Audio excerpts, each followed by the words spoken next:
Ini kalau nggak pantas, saya minta maaf sebelumnya ya.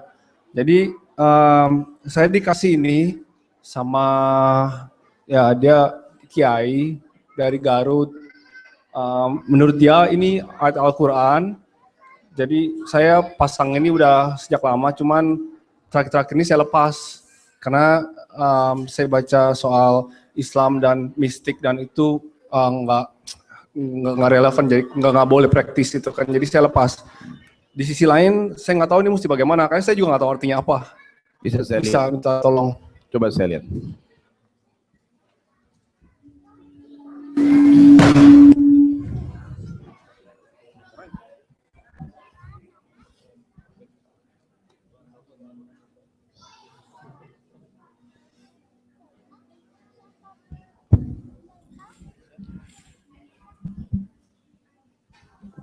Iya, ini sama ini. Jadi inilah ciri yang saya bilang buhul tadi ya.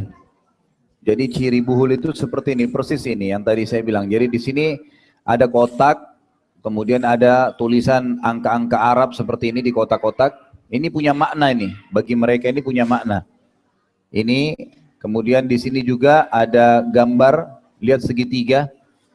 Ya, ini yang tadi sudah banyak kita sebutin di buku itu ya. Dikasih tulisan segitiga, kemudian juga ada angka-angka. Ini juga ada kotak, kemudian huruf-huruf hijaiyah yang terpisah ditulis. Ini semua subhanallah yang saya sebutin tadi. Kemudian di bawah sini lihat ada bintang, ya. Kelihatan nggak? Di bawah sini tuh ada gambar bintang, ada kode-kode apa ini, gitu kan? Dibuka dengan bintang, ditutup dengan bintang.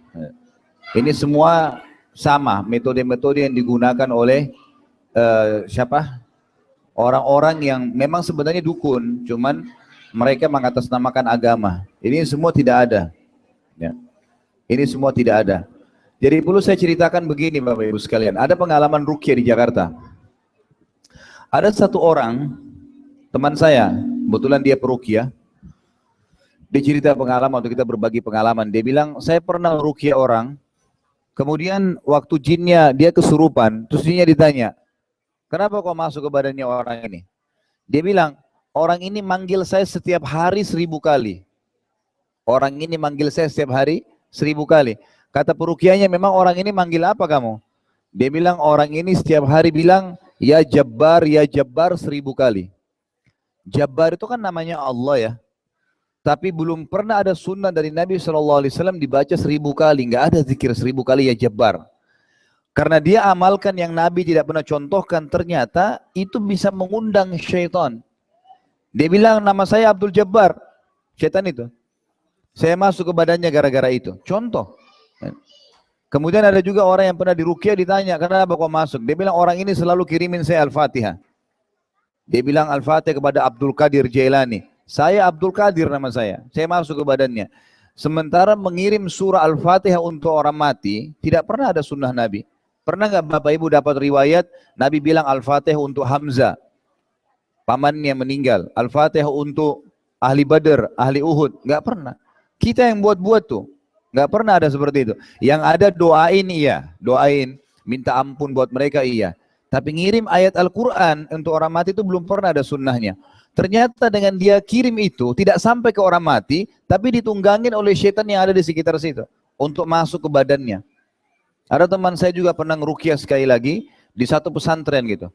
Pada saat dia masuk, diajarin ruqyah, lalu dia ruqyah, dia baca ruqyah, satu masjid itu kesurupan. Anak-anak santrinya. Lalu kiainya bilang, kamu ngapain murid-murid saya nih? Dia bilang, pasti pagi ada pelanggaran nih, nggak mungkin. Dia bilang, saya nggak pelanggaran apa-apa, coba renungin baik-baik, ada amalan-amalan enggak, ritual-ritual enggak? Ternyata setelah direnungin sama kiainya, memang ada ritual yang biasa dibaca malam Jumat 4000 kali. Ya, ada zikir-zikir itu baca 4000 kali, nggak pernah ada hadis baca 4000. Maksimal hadis Nabi apa? Istighfar 70 sampai 100 kali, karena targetnya sebenarnya adalah kualitasnya. Astagfirullah wa atubu ilaihi. Itu baru Allah terima. Tapi kalau kayak orang kumur-kumur, sufullah, nggak dapat apa-apa. Gitu kan? Jadi seperti itu. Jadi mohon maaf, ini memang bagian dari hal yang sebaiknya tidak ada. Iya, ini nanti dimusnahkan, dibakar.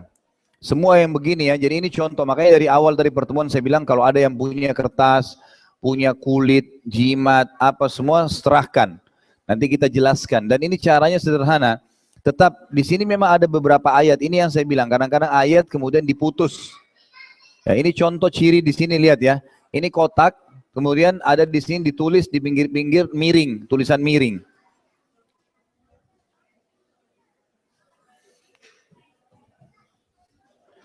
Ini ditulis al-awaqid ya Rabba bin nuri hajati.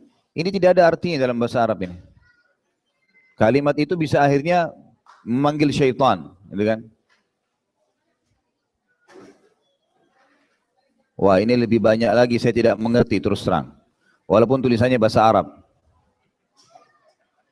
Di sini ada wajada ala rizq.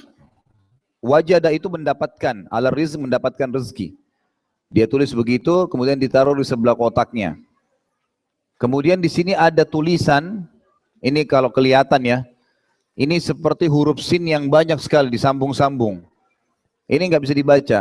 Saya bukan nyombongkan diri, Bapak Ibu sekalian, sudah sekian tahun belajar bahasa Arab, saya nggak bisa baca apa ini.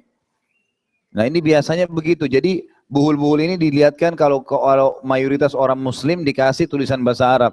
Nanti disisipin di situ beberapa tulisan-tulisan tentang masalah sihir itu. Nah ini biasanya dikasih untuk pelaris. Biasanya begini nih dikasih untuk pelaris. Bisa ini, bisa kain, ditaruh di tempel di tembok dan seterusnya. Jadi ini sebaiknya dibacakan surah Al-Falaq, cara musnahkan ya kalau ada di rumah apa? Tiup. Setelah baca Al-Falaq tiup. Bakar sampai musnah. Setiap ditemukan hal-hal yang tidak enak di rumah, kalau sudah diruqyah ya, tadi misalnya ruqyah air, semprotin seluruh rumah, coba praktekin 2 minggu.